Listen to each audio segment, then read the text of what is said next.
আসসালামু আলাইকুম। প্রতিদিনের খাবার আমাদের জীবনের শক্তি, কিন্তু আপনি কি জানেন সেই খাবারই হয়ে উঠতে পারে মৃত্যুর কারণ? হ্যাঁ, আমাদের রান্নাঘর থেকেই ছড়াচ্ছে মরণব্যাধি। একসময় আমাদের মায়েরা দাদিরা রান্না করতেন মাটির হাঁড়িতে। সেই খাবারে থাকতো মাটির ছোঁয়া, প্রকৃতির স্নেহ। কিন্তু এখন আমেরিকা ইউরোপের মানুষ সময় বাঁচাতে শুরু করলো ননস্টিক, টেফলন, অ্যালুমিনিয়াম প্যান ব্যবহার। আর আমরা অন্ধ অনুকরণে আমরা এসব প্যান দিয়ে রান্না শুরু করেছি, না বুঝেই নিজেকে ঠেলে দিচ্ছি মৃত্যুর দিকে। এই আধুনিক প্যানে ব্যবহার করা হয় নানা ক্ষতিকর রাসায়নিক উপাদান, যেমন টেফলন। এতে থাকে PFOA নামের এক বিষাক্ত কেমিক্যাল, যা শরীরে ঢুকে ক্যান্সার, লিভারের সমস্যা, হরমোনের গণ্ডগোল এবং রক্তচাপ বাড়াতে পারে।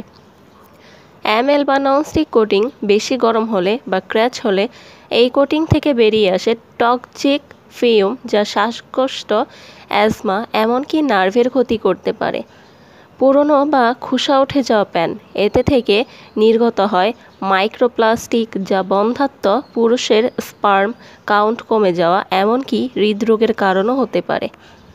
আমরা ভাবি আমেরিকার মানুষ এসব ব্যবহার করে তো কিছুই হয় না। তারা ব্যবহার করে কারণ তাদের চিকিৎসা ব্যবস্থা উন্নত, আর আমরা রোগ ধরা পড়ার আগেই ভেঙে পড়ি। তাই এখনই সময় ফিরে যাওয়ার প্রকৃতির কাছে। মাটির হাঁড়ি, লোহার কড়াই, স্টেনলেস স্টিল, এসবই হোক আমাদের রান্নার পছন্দ। আপনার খাবারই আপনার ও আপনার পরিবারের জীবন। কেবল একটু সচেতনতায় আপনি বাঁচাতে পারেন আপনার সন্তান, আপনার ভালোবাসার মানুষকে। একটা ভালো প্যান নয়, একটা সঠিক পছন্দই হতে পারে আপনার পরিবারের জীবন রক্ষাকারী ঢাল। আপনি কী ধরনের প্যান ব্যবহার করেন? আপনার মতামত জানাতে কমেন্টে লিখুন, আর ভিডিওটি শেয়ার করুন যেন অন্যরাও সচেতন হতে পারে।